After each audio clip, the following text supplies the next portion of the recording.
Que tu sois une source de bénédiction dans ta famille. Je déclare, tu seras la tête et jamais la queue.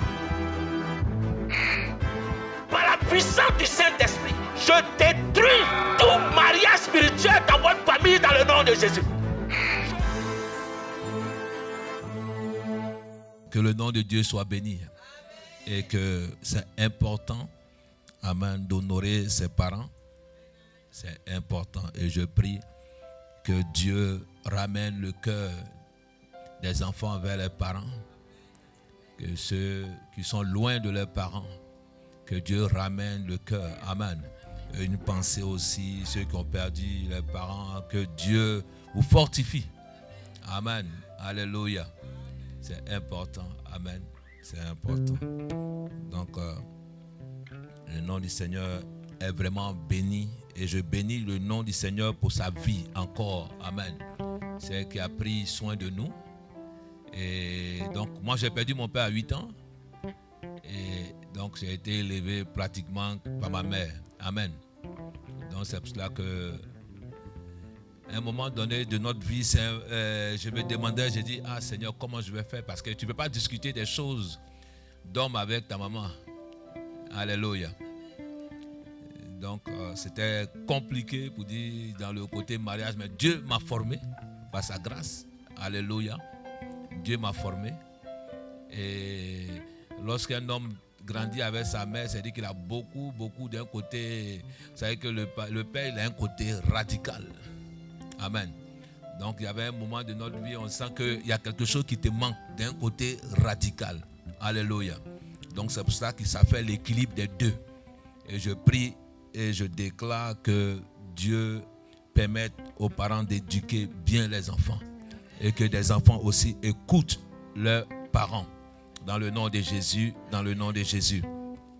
Alléluia. Donc, nous allons écouter la parole de Dieu. Donc, ce matin, je vais rentrer dans la peau d'un enseignant. Amen. Alléluia. Donc, ce matin, dis à ton frère, je vais t'enseigner. Amen. Je vais t'enseigner. Donc, il faut que tu mettes ton doigt dans ton oreille pour nettoyer ton oreille. Alléluia. Donc, l'enseignant vient pour nettoyer. Amen. Et nous avons besoin de foi que Dieu nous enseigne et pour que cela puisse nous faire grandir. Amen. Ça veut dire que Jésus enseignait. À un moment donné, il faisait le ministère. À un moment donné, il enseignait le peuple. Et beaucoup de personnes, nous ne devons pas aimer un seul côté de Dieu. Amen. Nous devons aimer tous les ministères dans l'église de Dieu. Parce que tous les ministères font l'équilibre. Amen. Dans ton plat, je crois que tu mets tout, tu mets le poisson, tu mets la viande, tu mets certaines choses pour que tu aies tout ensemble. Amen. Il faut que tout soit équilibré dans ta vie. Et donc l'église de Dieu, nous devons être équilibrés. Alléluia. Et c'est pour cela que nous devons aimer l'adoration, nous devons aimer tous les moments du culte. Alléluia. Donc il y a certaines personnes qui ont choisi le moment de la prophétie. Bien aimé, tant que même si on te donne des prophéties, mais tant que tu n'es pas enseigné, tu ne grandiras pas spirituellement et la prophétie ne s'accomplira pas dans ta vie parce que tu ne sauras pas comment activer la prophétie dans ta vie. Donc on peut amener la prophétie dans ta vie, on peut te donner une parole prophétique, mais tant que tu ne sauras pas comment activer cette prophétie, tu peux passer à côté de ta prophétie. Beaucoup de personnes ont reçu des prophéties, mais ne sont jamais rentrées dans leur prophétie. Beaucoup de personnes sont rentrées dans leur prophétie, mais ont perdu en cours de chemin leur prophétie. Alléluia. Mais c'est à cause d'un manque d'enseignement. Et c'est pour cela que tu as besoin d'être enseigné. Dis à ton frère, tu as besoin d'être enseigné. Alléluia. J'aimerais que tu prennes ta Bible dans le livre de 2 Corinthiens. 2 Corinthiens, chapitre 10. Maman Bella, si tu peux venir, on va lire rapidement la parole de Dieu. 2 Corinthiens, chapitre 10, à partir du verset 1 au verset 4. Alléluia. Merci, prophète. Je lis la parole de Dieu. 2 Corinthiens, chapitre 10, de 1 à 4. Moi, Paul, je vous prie, par la douceur et la bonté du Christ, moi humble d'apparence, quand je suis au milieu de vous, et plein d'hardiesse à votre égard, quand je suis éloigné, je vous prie, lorsque je serai présent, de ne pas me forcer à recourir avec assurance à cette ardieuse dont je me propose d'user contre quelques-uns qui nous regardent comme marchant selon la chair. Si nous marchons dans la chair, nous ne combattons pas selon la chair. Car les armes avec lesquelles nous combattons ne sont pas charnelles, mais elles sont puissantes par la vertu de Dieu pour renverser des forteresses. Amen. Nous bénissons le nom du Seigneur et nous rendons gloire à l'Éternel. Et l'Éternel est grand par la puissance du Saint-Esprit. Dis, les armes avec lesquelles nous luttons sont puissantes. Dis, les armes avec lesquelles nous luttons, les armes avec lesquelles je combats sont puissantes. Elles ne sont pas charnelles. Elles ne sont pas charnelles, mais elles sont puissantes pour renverser des forteresses. Dis à ton frère, je renverserai des forteresses. Donc ce matin, le thème de mon message, de l'enseignement, c'est renverser les forteresses. Alléluia. Dis, je vais renverser des forteresses.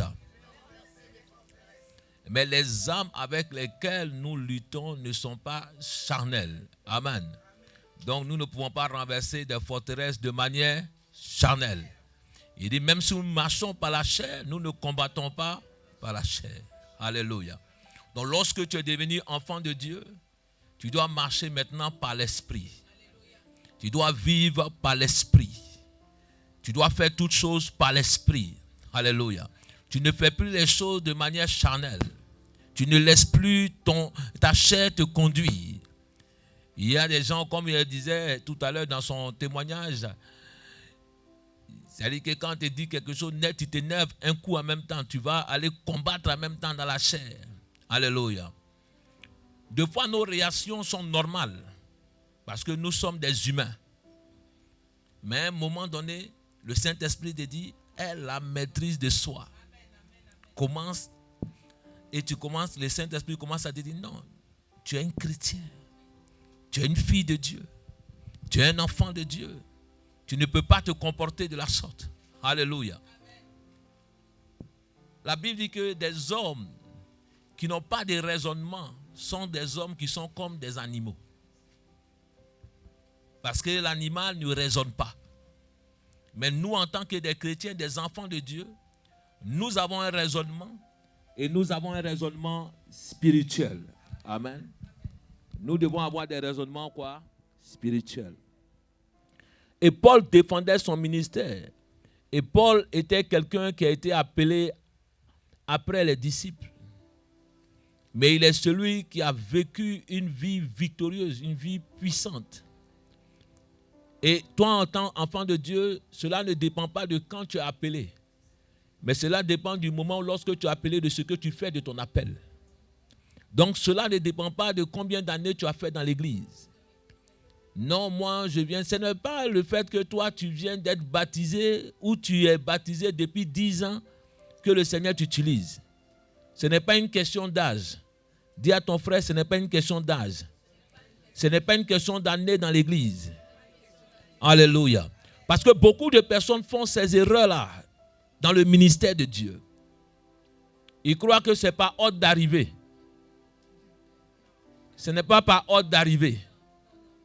Dieu fait des choses spirituelles. Tout ce que nous faisons dans le ministère de Dieu est spirituel. Et donc nous avons un état d'esprit quoi? Spirituel. Alléluia. Je me souviens lorsque Dieu m'a appelé, quand je suis arrivé à l'église, je bénis le Seigneur que j'ai gardé cette hardiesse-là, cette manière de bouillir chaque fois. Je ne suis pas froid, je ne suis pas tiède. Je sais monter quand il faut monter. Et je demande à chacun de vous de savoir monter aussi. j'ai gardé cette ferveur de la prière. Et lorsque je suis arrivé, certaines personnes même sont allées voir ma mère pour dire, ton fils est arrivé, dis-lui que ce n'est pas comme ça. C'est doucement, doucement. Il a dit, moi je ne suis pas venu pour être doucement, doucement. Je suis venu pour saisir les bénédictions et les grâces de Dieu. Amen. À midi, j'étais à l'église. La nuit, on dormait à l'église. On se levait, on partait à l'église. Notre maison, mais on l'avait abandonnée. De là-bas, on partait à l'école. De l'école, je venais à l'église. À midi, on faisait des prières de midi. À chaque midi, avant de partir, de repartir à l'école. Je me demande de dire, toutes les bénédictions que tu as aujourd'hui, ce sont les semences de prière que tu as faites. Et que Dieu te bénit aujourd'hui. Donc quand quelqu'un est béni, demande ce qu'il a semé, comment il a fait pour qu'il soit béni, pour que toi aussi tu reçois ta bénédiction. Il y a des bénédictions qui sont liées à ton service et à ton appel. Et donc c'est pour cela que tu as besoin. Ne perds pas le temps avec certaines choses qui sont stériles. Quand je marchais, je prends l'exemple du bishop Eric, quand j'étais venu, il dit, hey, mais il m'encourageait, mais au moment, lui c'était la chanson seulement. Mais moi, c'était la prière. Mais quand il est l'heure de la prière, j'ai dit non, je vais à l'église. À midi, on a assez longtemps de discuter, il dit, moi je dois aller faire la prière. Même s'il y a une personne, j'étais là. Même s'il y a 2 personnes, j'étais là. Parce que je me dis, j'ai donné un rendez-vous au Seigneur et au Saint-Esprit. Pas aux hommes, mais au Saint-Esprit de Dieu. Parce que vous donnez rendez-vous à qui? À un grand Dieu. Et c'est que dans le ciel, Dieu a réservé un créneau horaire pour vous. Et donc, lorsque vous n'honorez pas ce créneau horaire, automatiquement, Dieu commence à éradiquer ce créneau horaire. Donc, les anges qui mandatent pour ce temps-là ne sont plus mandatés pour vous. Alléluia. Mais c'est la persévérance qui paie. Et à un moment donné, des hommes ont commencé à venir. Pas des hommes de notre église seulement, mais des gens qui quittaient partout. Des catholiques venaient. Et à un moment donné, la prière de midi avait commencé à prendre. Et Dieu avait commencé à faire. Et chaque fois, donc il fait à 5 h du matin, on fait la prière. À midi, il faut faire la prière. Donc il faut trouver un message pour pouvoir prêcher chaque matin. Et c'est quoi? C'est que chaque fois, quand tu venais, tu dois prier pour des personnes. Donc le Seigneur te donne en même temps la parole de connaissance pour donner à des personnes. C'est comme ça que le ministère prophétique se développe. Parce que tu as tendance à te soucier des personnes. Donc puisque tu pries pour des personnes, Dieu est obligé d'ouvrir tes yeux sur la vie des personnes. Pour qu'il te dise, voici le problème qui est dans la vie de cette personne pour pouvoir régler.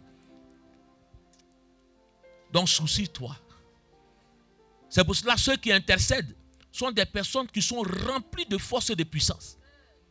Le ministère de l'intercession est un ministère puissant. Où tu oublies ta personne. Où tu ne penses plus à ta personne. Mais tu penses à la personne de qui? De l'autre. Je prie l'Église de Dieu que vous soyez des intercesseurs. Dis avec moi que je sois un intercesseur. Regarde quelqu'un dit soyons des intercesseurs.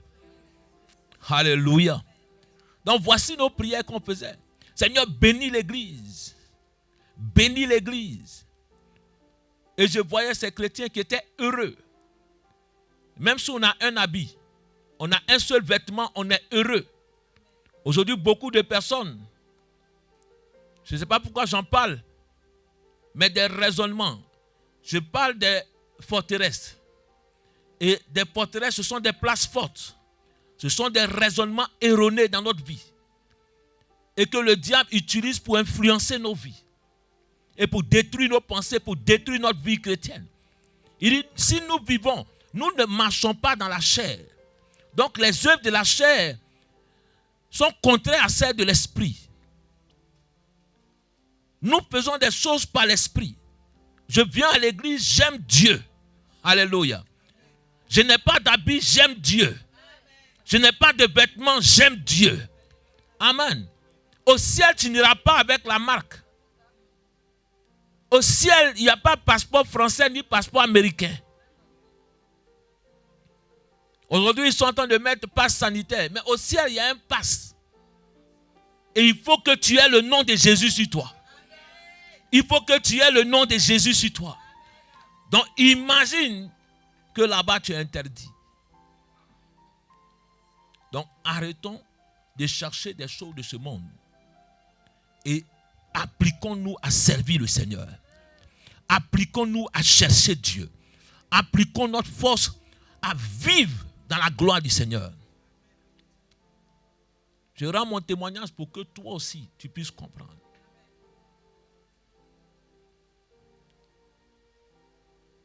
On servait Dieu avec joie. On dormait à l'église, on était content d'être à l'église. On était jeunes. Parce que nous croyons que quand on est jeune, on ne peut pas servir le Seigneur. Mais on était jeunes. Et à cet âge-là, on pouvait aller faire n'importe quoi. Mais on a décidé de servir le Seigneur. Moi, j'étais très précoce. Parce que quand j'étais dans ma classe, on me prenait pour quelqu'un qui était grand. Mais mon âge, quand ma mère venait à l'église, deux fois, elle dit non. Et à un moment donné, quand j'étais à l'église, d'autres personnes pensaient que j'étais tellement grand. Que certains, vous savez que d'autres personnes veulent te marier, ben comme ça. Tu ne viens pas à l'église pour le mariage, viens à l'église pour chercher Dieu. Et ma mère, des fois, pour ton nid, elle vient. Lui là, c'est un petit. Il y a son grand frère à la maison. Il est trop bébé. Laissez mon enfant tranquille. Alléluia. Je dis, si tu fais ça, je ne viens plus à l'église. Elle dit, quand il te voit en train de marcher dans l'église, on dirait que tu es un grand. Donc, elle dit, des fois, elle enlève, quand tu enfiles ton habit, elle enlève, elle dit non. C'est pour ça que toutes les femmes te suivent.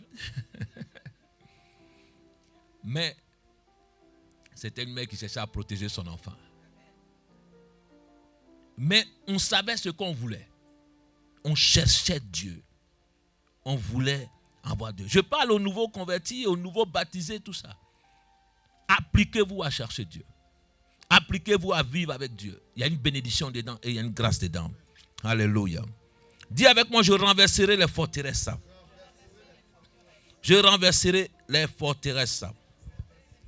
Alléluia. Paul dit, les armes avec lesquelles nous luttons ne sont pas charnelles. Elles sont puissantes. Pour renverser quoi? Les forteresses. Pour renverser des forteresses. Quand vous continuez dans le verset suivant, il dit quoi? Maman Bella vient, il dit, nous renversons les raisonnements et toute hauteur de Dieu.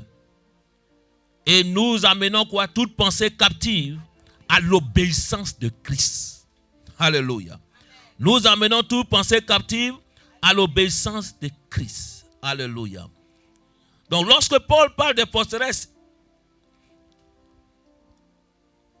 il parle d'une place forte de raisonnement. Les forteresses sont le moyen que l'ennemi emploie pour avoir accès à la vie des croyants. Les forteresses, ce sont des éléments, ce sont des moyens que l'ennemi emploie pour avoir accès à la vie du chrétien et pour prendre contrôle de sa vie. Donc, l'ennemi utilise ce moyen-là pour avoir accès à notre vie. Amen. Et ces forteresses-là sont constituées de quoi? De raisonnements erronés. De raisonnements erronés qui peuvent nourrir quoi? Une entité démoniaque. Amen. Je reprends. Les forteresses sont le moyen que l'ennemi emploie pour avoir accès à la vie du chrétien et en prendre le contrôle. Elles sont constituées de raisonnements erronés qui peuvent nourrir une entité démoniaque. Donc ce sont nos raisonnements. Ce sont des moyens que l'ennemi utilise pour avoir accès à la vie des enfants de Dieu. Donc il y a des moyens que le diable utilise pour avoir accès à notre vie en tant qu'enfant de Dieu. Il dit, ce sont quoi encore? Je dis encore, ce sont quoi? Elles sont constituées de quoi? De raisonnements quoi? Erronés qui peuvent nourrir quoi? Est-ce que vous êtes à maman? Il dit, on est là pour enseigner aujourd'hui. On est là, je suis là pour vous enseigner aujourd'hui. Une entité démoniaque. Amen. Que Dieu te bénisse, Papa Guy.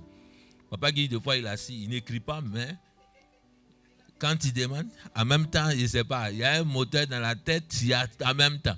Alléluia. Les jeunes pensent que nous sommes vieux, mais on enregistre tout. Alléluia. Ça, c'est un exercice qui a été depuis de longue haleine. La faculté de retenir des choses. Que Dieu bénisse la vie de Papa Guy. Donc, son cerveau se rajeunit à chaque fois. Donc, quand vous demandez à Papa Guy, comment il fait? Amen. Je bénis le Seigneur pour ta vie, Papa Guy. Que Dieu te bénisse. Donc, elles sont constituées de raisonnements erronés qui peuvent nourrir une entité démoniaque. Amen. Celle-ci est à même de lancer des obstacles depuis la construction ainsi bâtie pour elle. Donc, à partir de cette base-là, c'est de là que elle commence à attaquer, à influencer la vie des enfants de Dieu à cause de ces raisonnements-là. C'est nous-mêmes qui nourrissons cette entité démoniaque dans notre vie. Et nous avons des fois des forteresses, des raisonnements erronés dans ma vie. Je ne suis pas bien. Le diable dit, toi tu ne vas pas réussir. Toi tu n'es pas bien. Des fois vous n'avez pas ces gens de pensées-là. Et des voix qui te disent, non, toi tu ne dois jamais réussir. Depuis moi, mon enfance, on m'a dit, je ne vais jamais réussir. C'est un raisonnement erroné. Dis avec ton frère, c'est un raisonnement erroné.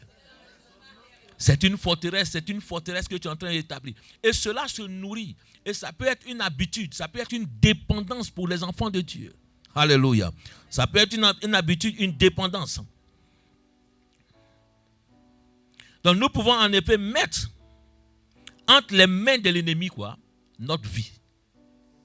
Nous mettons entre les mains de l'ennemi nous-mêmes notre propre destinée. Nous mettons entre les mains de notre ennemi l'âme avec laquelle il va nous détruire. Donc ces forteresses, ça peut amener ces raisonnements erronés, peut amener des personnes même à aller au suicide. Tu vas faire quoi encore ici? La vie même, regarde, personne ne t'aime. Qui t'aime? Celle-là t'aime pas? Ta maman t'aime pas? Ton papa t'aime pas? Personne t'aime. Tue-toi. Et puis c'est fini. C'est un raisonnement erroné. Dis avec moi, c'est un raisonnement erroné. Dis, je mets ma main aujourd'hui sur ma tête et je déclare que ma tête est protégée. Dans le nom de Jésus. Il dit quoi? Il dit porter quoi? Le casque de quoi? Du salut. Pourquoi le soldat va mettre le casque du salut? Va mettre le casque sur sa tête. Pour la protection de sa tête. Mais la tête, c'est là où il y a les pensées. C'est là où tout commence. Quand quelqu'un fait quelque chose, l'acte qu'il a commis, tout commence d'abord dans l'esprit, dans sa pensée. L'esprit derrière met quelque chose toujours là, dans la tête, dans la pensée de cette personne-là. Comment vous trouvez normal que quelqu'un se lève et va dans un centre commercial et tuer quelqu'un? Tuer un enfant, un jeune qui vient faire son alternance et le poignarder jusqu'à le tuer. À cause de quoi? Parce que moi, ma facture a été augmentée de quelques... Vous croyez que cette personne-là déjà a eu quoi? Une pensée déjà. A nourri cette pensée-là. Avant de se lever pour poser l'acte. Tout acte posé, ça commence déjà dans la pensée. Dans un raisonnement. C'est pour cela que nous devons protéger notre pensée. C'est pour cela qu'il dit que toute la foi vient de ce qu'on entend. Et ce qu'on entend vient de quoi? De la parole de Dieu. Donc tu dois faire attention à tout ce que tu entends. Toute information qui vient vers toi. Tu dois faire attention à cette information. Vous voyez que même l'information est très puissante. Quand des gens veulent faire des choses, tout passe par quoi? Les médias. L'information, quand elle est lancée, tout ce que toi tu dis à côté, c'est ce qu'ils ont dit qui est resté. Même à un moment donné, que des gens veulent faire de la publicité, ça passe en boucle. À chaque fois. Mais même si tu ne t'intéresses pas, à un moment donné, ça commence à captiver ta pensée. Même une chanson mondaine que tu écoutes, à un moment donné, tu ne comprendras pas, tu vas commencer à fredonner cette chanson. Parce que ta pensée est en train d'enregistrer des choses. Dis, ma pensée est protégée. Alléluia. Les armes avec lesquelles nous luttons ne sont pas charnelles. Elles sont puissantes pour renverser des forteresses. Donc j'ai dit la première chose que les forteresses sont quoi?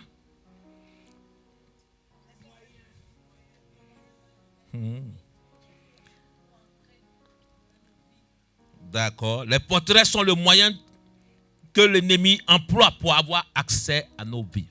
Amen. Donc aujourd'hui, on entend enseigner. Elles sont constituées de quoi? De raisonnements erronés qui peuvent nourrir une entité démoniaque. Alléluia. Donc c'est de là même qu'elle lance les attaques contre notre vie. Parce que nous avons nourri cette entité démoniaque. Donc nous pouvons en fait mettre toutes les armes dans la main de l'ennemi pour nous attaquer, pour nous détruire. Les habitudes, les dépendances, une mauvaise habitude, les dépendances sont bien souvent des forteresses infestées par l'ennemi. Donc des chrétiens peuvent prendre une mauvaise habitude. Des gens ont pris cette habitude-là.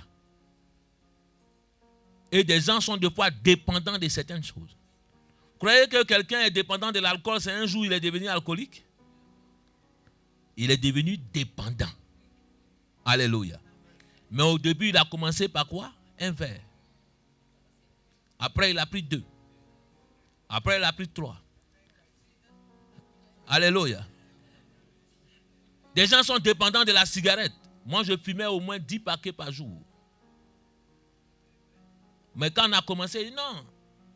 Comme mes amis fumaient, il fallait que nous sommions la cigarette au bout de notre... Parce que quand tu es avec eux, il ne faut pas que tu sois déphasé.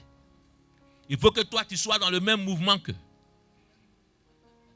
Et donc, quand ils te demandent aussi, des fois, excusez-moi, mais ils demandent, hey, tu crois que tu connais la femme? Tu as déjà couché une femme?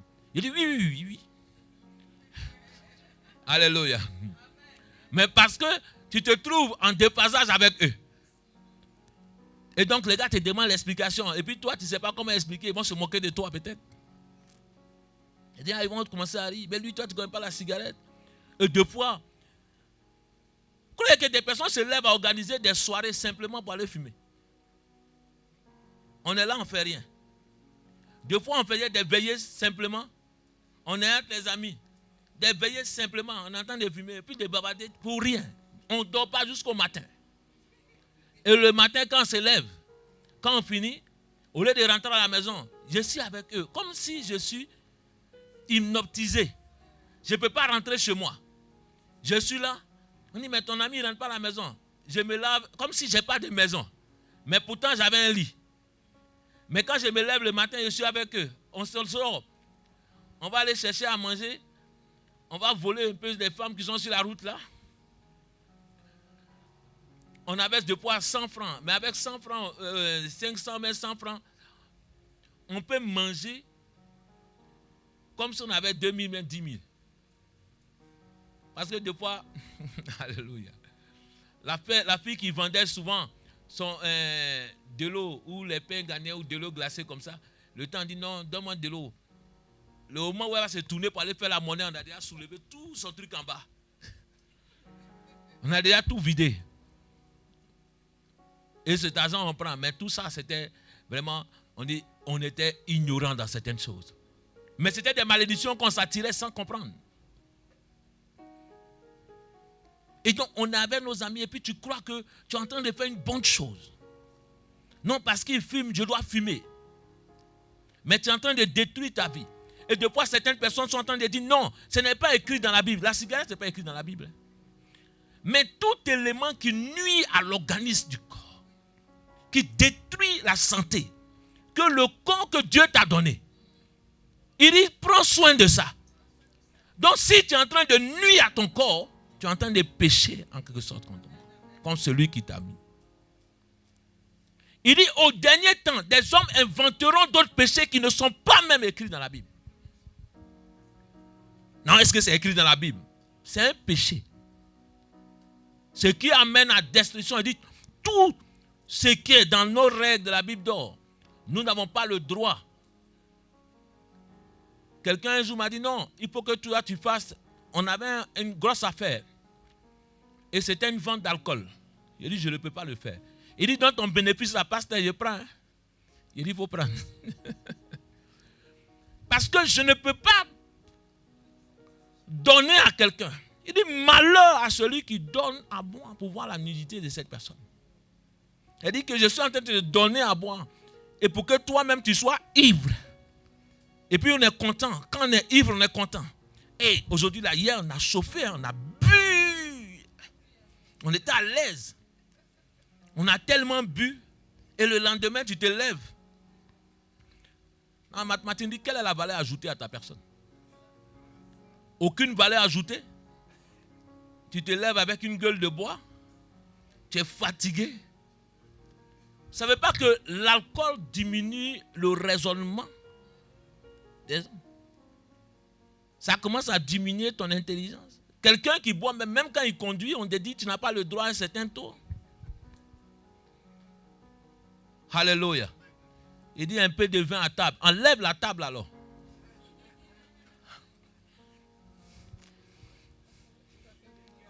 Certaines personnes même trouvent des versets bibliques pour cela.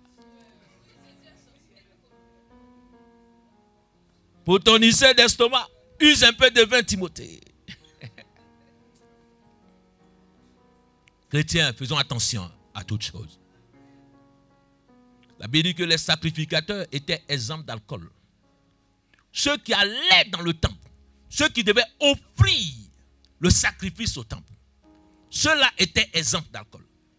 Ils étaient des sacrificateurs. Donc quand ils rentraient dans le temple, ils n'avaient pas le droit. Ceux-là même n'avaient pas, il dit, ils ne devaient pas boire. Lorsque Samson venait dire, sa mère était quoi? Interdit même de que l'enfant l'alcool.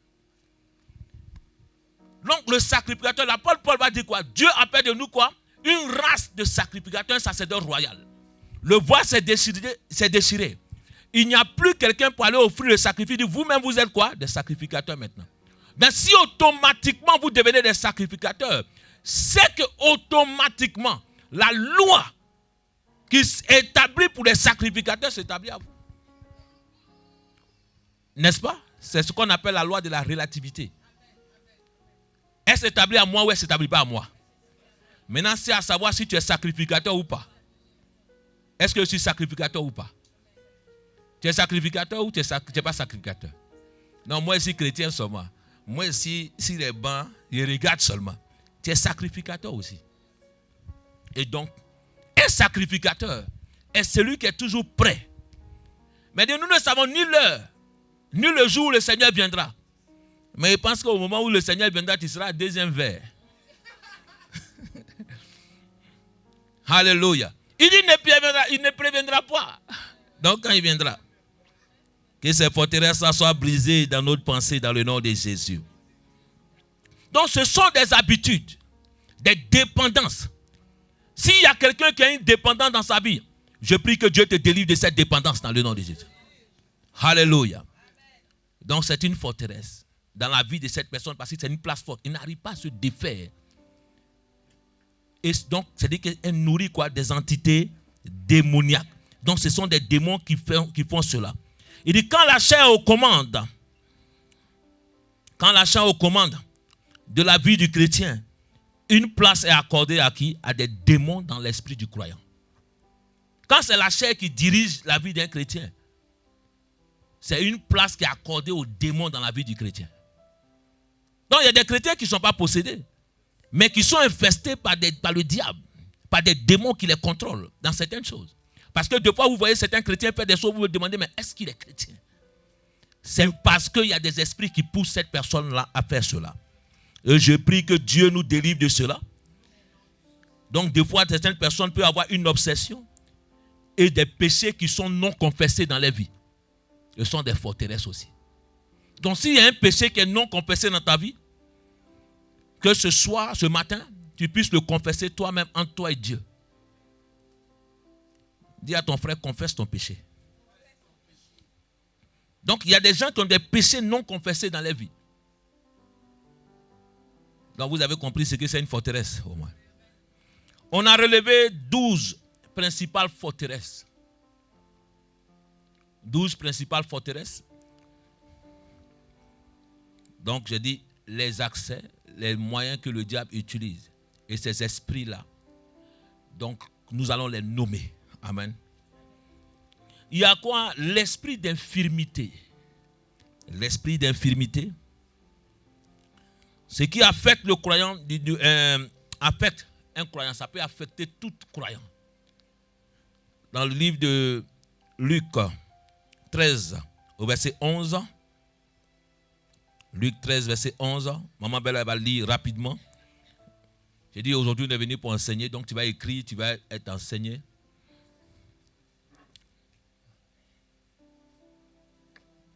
Donc c'est pour cela qu'on est calme nous tous. Luc 13, chapitre 11. Alléluia. Je lis la parole de Dieu. Luc 13, chapitre 11. Et voici, il y avait là une femme possédée d'un esprit qui la rendait infirme depuis 18 ans. Elle était courbée et ne pouvait pas du tout se redresser. Lorsqu'il la vit, Jésus lui adressa la parole et dit, « Femme, tu es délivrée de ton infirmité. » Amen. Amen. Femme, tu es délivrée de ton infirmité. Lorsque vous allez lire ce verset, dès le début, vous allez voir, il dit, elle était fille d'Abraham. Elle était quoi? Fille d'Abraham. Donc, c'est qu'elle n'était pas n'importe qui, elle dit qu'elle doit hériter automatiquement quoi? Des grâces d'Abraham. Je suis chrétienne, mais il y a une infirmité dans ma vie. Il y a certaines choses qui rendent infime ma vie. Mais cet esprit-là empêchait cette femme-là de se redresser. Donc, il peut avoir dans ta chair, il peut avoir une maladie quelconque qui est en toi. Ça peut être une forteresse pour toi parce que c'est l'accès que l'ennemi est en train de te détruire, en train de t'empêcher de faire quelque chose. Parce que tu vois cette maladie en toi et puis tu te demandes, mais tu es chrétien. De fois, cette pensée arrive, mais je suis enfant de Dieu. Et c'est pour cela que des fois, certaines personnes, lorsque souvent une maladie arrive dans leur vie, cette infirmité, se disent, mais je suis chrétien, mais pourquoi cela m'arrive? Je suis fille d'Abraham. Et la Bible dit que pendant 18 ans, elle est courbée. Pendant 18 ans, il y a des gens qui portent des infirmités depuis des années. Je prie que toute infirmité dans ta vie disparaisse dans le nom de Jésus. S'il y a une infirmité dans tes trompes, que cela disparaisse dans le nom de Jésus.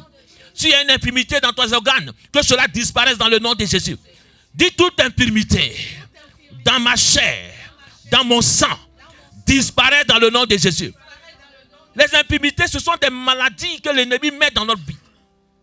C'est une forteresse pour nous. Ça nous bloque dans quelque chose. Ça nous empêche de faire certaines choses. Parce que cette femme est courbée à cause de cette maladie.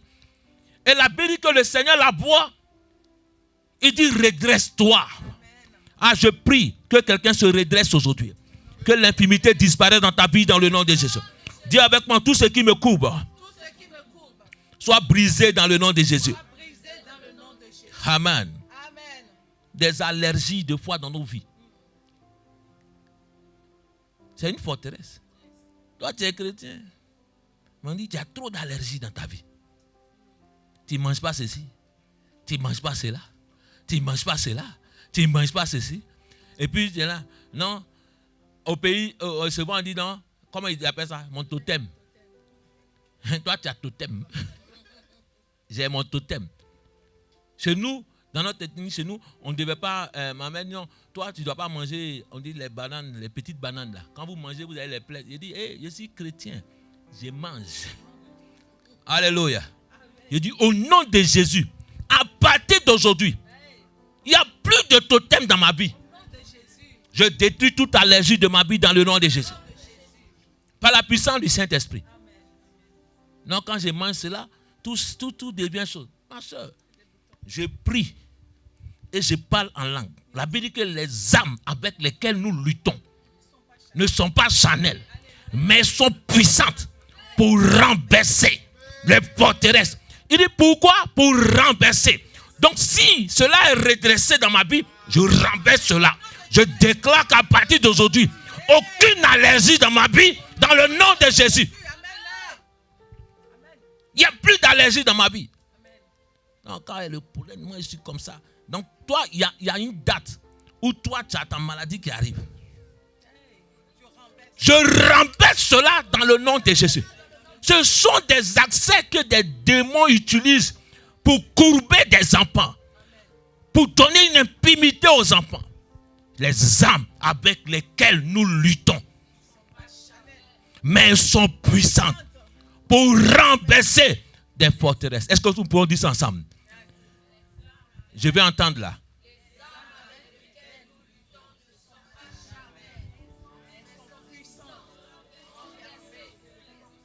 Alléluia. Ça, parce que Paul ne dit pas ça de manière, les armes avec lesquelles nous luttons, elles ne sont pas charnelles, elles sont puissantes pour renverser les forteresses. Le diable aussi, je crois, toi dit, ce que j'ai comme une forteresse. Alléluia. Elle est tellement puissante et que cette forteresse ne disparaîtra pas de ta vie. Alléluia. Mais nous disons cela. Les âmes, elles sont puissantes pour renverser des forteresses. Alléluia. Ah, Satan, il comprend. Parce qu'il y a certaines choses qu'il ne comprend pas.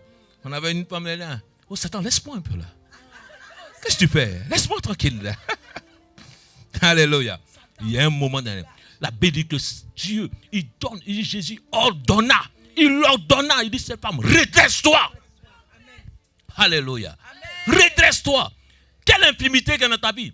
Des fois, des gens disent non, moi quand je tiens, je vais prier pour des personnes, ceux qui ont des infimités dans leur vie. Levez vos mains.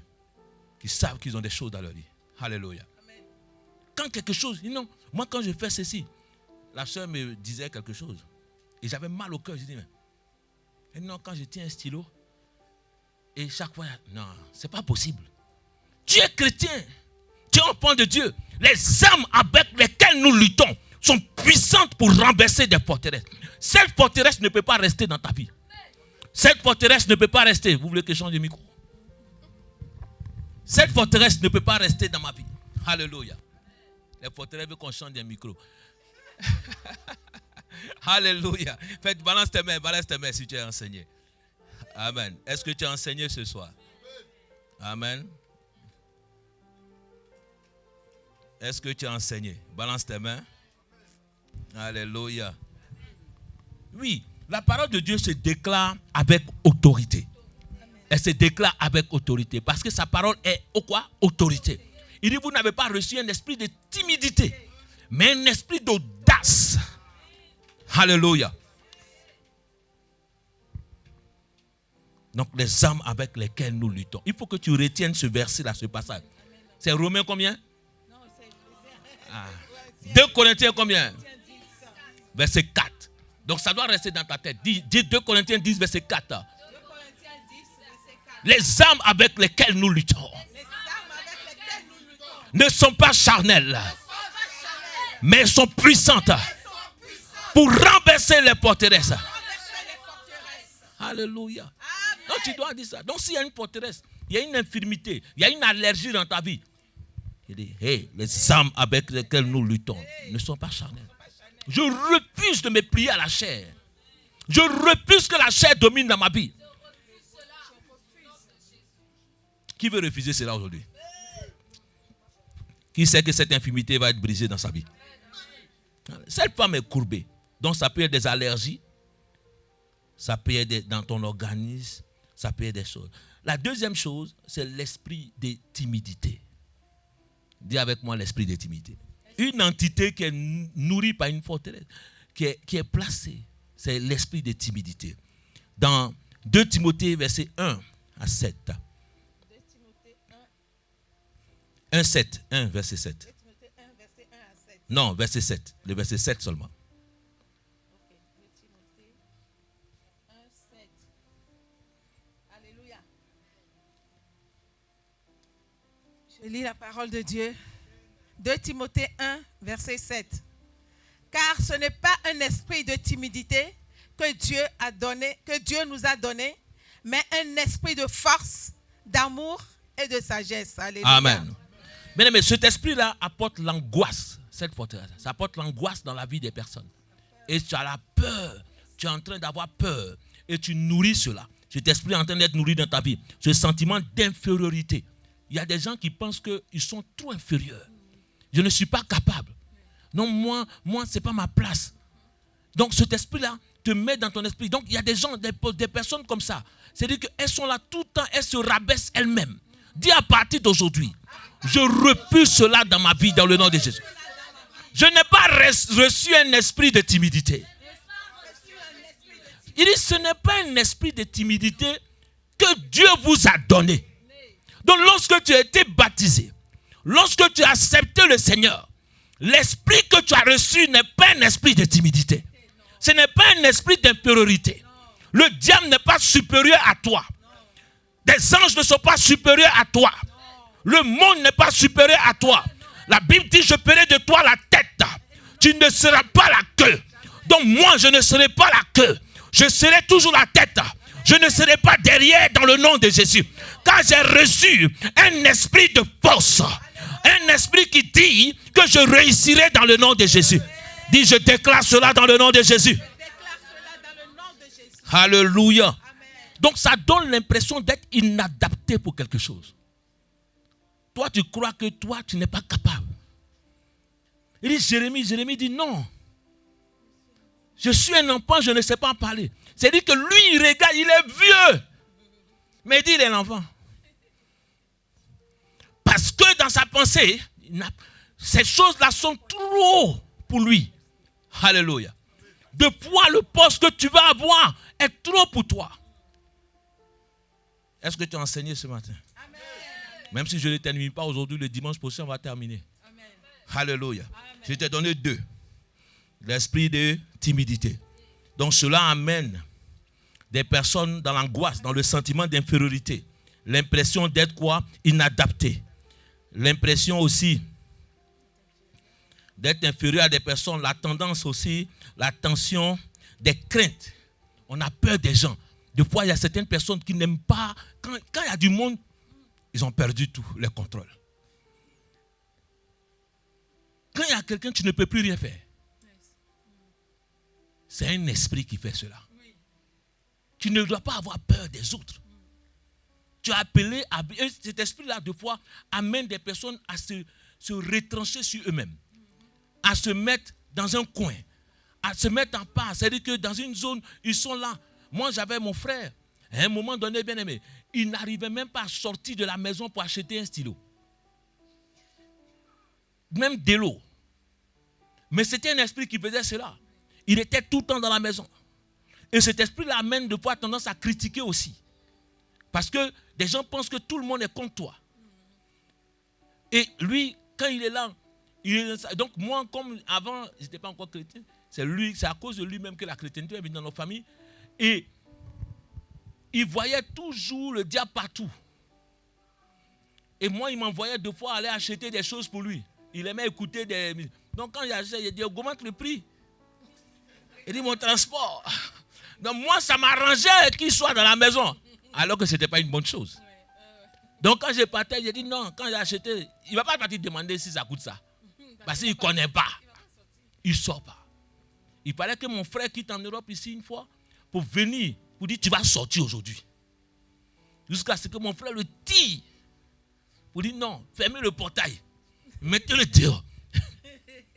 Jusqu'à ce que, des fois, il y a certaines choses qui peuvent briser, libérer la vie de cette personne. Il se levait, il cassait les fenêtres. On était obligé de mettre des fenêtres en bois, alors que c'était des vitres. Mais c'est parce qu'un esprit, c'était un accès, il était en train de nourrir quelque chose. Et de fois, la vie de cette personne est en train d'être détruite. On était en train de prier à l'église une fois. Et quand on était de l'autre côté, ma femme est derrière, elle dit il faut arrêter un peu. Mais je vais arrêter tout à l'heure, chérie. Amen.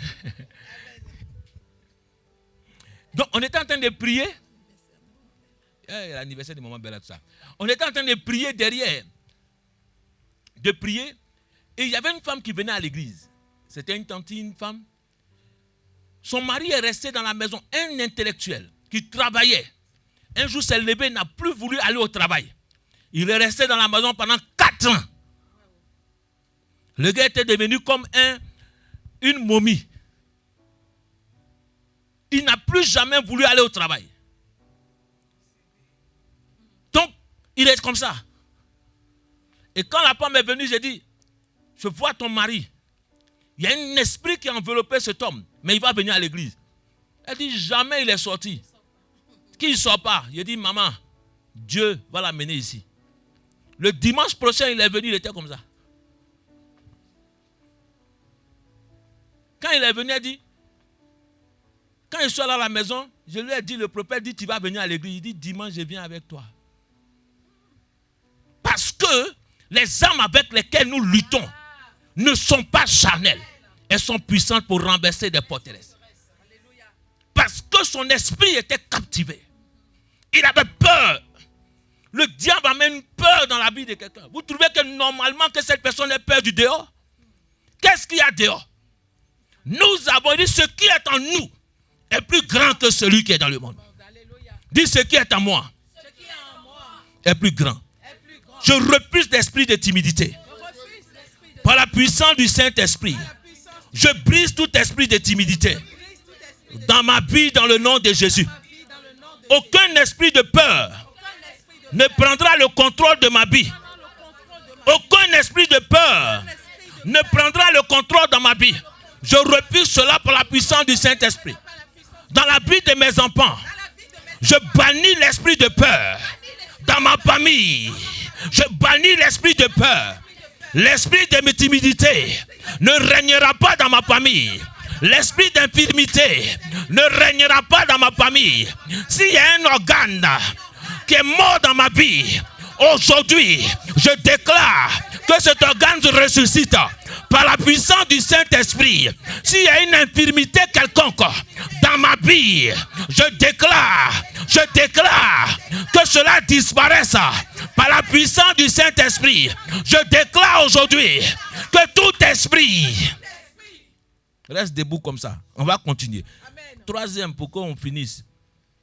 L'esprit de Python. Une forteresse est appelée aussi divination. Alléluia. Dans Actes 16, verset 16-18. Cet esprit-là, je donne la définition en même temps. Amen. Quand cette forteresse est là, elle apporte la rébellion. C'est la sorcellerie aussi. Alléluia. Les pratiques occultes, c'est elles qui apportent cela. Les magies noires découlent de ce même esprit-là. Quand l'esprit de Python est là, lis maman Bella rapidement. Acte 16. Acte 16, verset 16. Et puis on va s'arrêter là. Je commence par 16. Acte 16, verset 16. Comme nous allions au lieu de prière, une servante qui avait un esprit de Python et qui devinait procurer un grand profit à ses maîtres, vint au-devant de nous et se mit à nous suivre, Paul et nous. Elle criait, ces hommes sont des serviteurs de Dieu très haut et ils vous annoncent la voie du salut. Elle fit cela pendant plusieurs jours. Paul, fatigué, se retourna et dit à l'esprit, je t'ordonne au nom de Jésus-Christ de sortir d'elle. Et il sortit à l'heure même. Amen. Amen. Alléluia. Le même Paul, il est suivi par une femme. Il y a des chrétiens qui sont suivis par cela. La sorcellerie dans vos familles. Est-ce que Paul n'est pas un enfant de Dieu? Paul n'est pas un serviteur. Paul n'est pas quelqu'un que Dieu utilise. Mais pourtant, il y a une femme qui est remplie d'un esprit de possédé par un esprit de Python qui suit Paul. Donc tu peux être chrétien. Tu peux être baptisé, né de nouveau. Tu peux être baptisé du Saint-Esprit. Et que la sorcellerie peut te suivre. Ce qui différencie, c'est qu'elle ne m'atteint pas. Les sorciers peuvent me suivre. Mais ils ne m'atteignent pas. Donc quand je marche, maman Bella peut me suivre. Mais tu me suis, mais je ne vais pas dire les sorciers. Hein? Alléluia. Maman Bella, c'est la bénédiction, elle va m'atteindre. Mais le sorcier peut te suivre. Mais il faut qu'une distance soit entre lui et toi. Mais il ne t'atteint pas. La distance qui se met au milieu, c'est le Saint-Esprit. La Bible dit lorsque le peuple d'Israël se levait, la nuit, une colonne de feu les entourait. Donc l'ennemi ne peut pas les toucher. Il peut voir qu'il y a des hommes qui sont là, mais il ne peut pas les atteindre. Parce qu'il y a une colonne de feu. Mais quand il y a la colonne de feu, bien aimé, toi tu vois tes ennemis qui sont en train d'arriver. Mais il ne peut pas te toucher. Ah, il ne peut pas te toucher. Il ne peut pas te toucher. Dis avec moi, il ne peut pas me toucher. La colonne de feu. Ils ne peuvent pas te toucher. Ils avaient accès. Ils étaient en train de suivre. Ils étaient en train de suivre. Alléluia. Ils étaient en train de suivre Paul. Mais regardez ce que Paul a fait. Est-ce que Paul a dit, esprit, pas. Paul a dit, je t'ordonne. Ordonner, c'est prendre autorité. Je t'ordonne. Dis avec moi, je t'ordonne. Dis toute sorcellerie dans ma famille. Qui me suit. Aujourd'hui, j'ordonne que cela s'arrête. J'ordonne que cela s'arrête. Est-ce que tu peux te tenir debout un peu? Je t'ai donné 3 forteresses. Tout esprit de python dans ma famille, je bombarde cela dans le nom de Jésus. Dis avec moi, tout esprit de python, tout esprit d'infimité, tout esprit de timidité, lorsque je bats les mains pour prier, je détruis cela par la puissance du Saint-Esprit. Prie le Seigneur. Prie le Seigneur. Prie le Seigneur.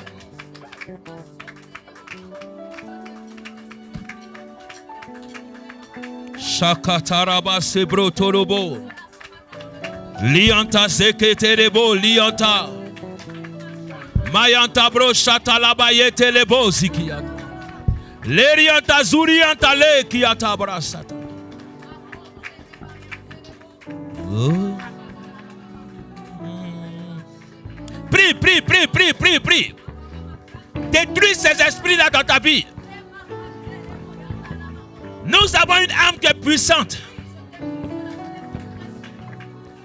Par la puissance du Saint-Esprit. Koshatarabazianta.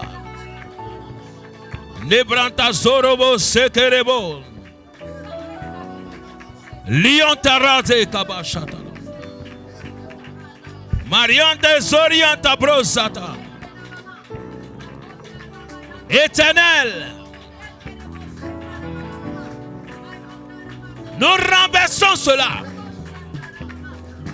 Nous renversons cela. Dans le nom de Jésus. Koshatarabana.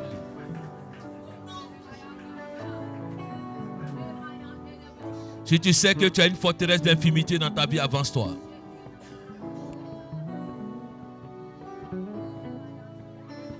Une allergie quelconque. S'il y a une allergie quelconque dans ta vie, avance-toi.